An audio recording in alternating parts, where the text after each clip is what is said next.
As young American Christians, we grow up with a God that looks like this. An angry, fire-spitting God who's easily offended and thin-skinned and ready to throw us all into a lake of fire.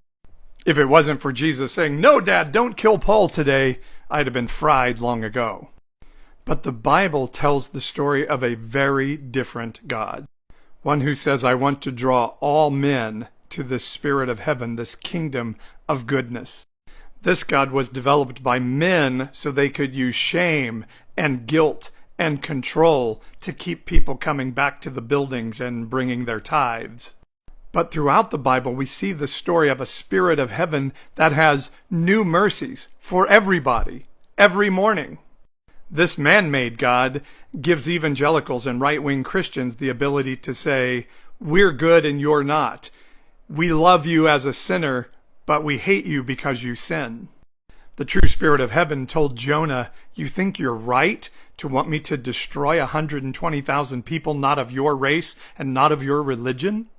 And Romans 3, 4, 5 says the grace of God usurps any sin code.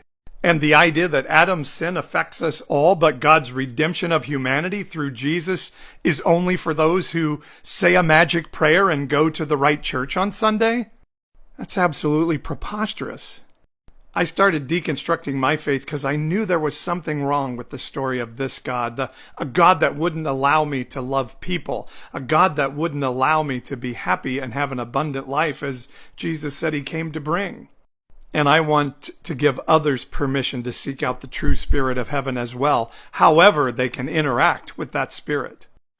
That's the God of the Bible. This is a God that men made in their image so that they could be self-righteous and look down on others. The true God commands us to love our neighbor as ourselves and gives room for us to ask questions. If your God looks like this when you start asking questions about your faith, you're worshiping dogma and indoctrination, not the true God of heaven.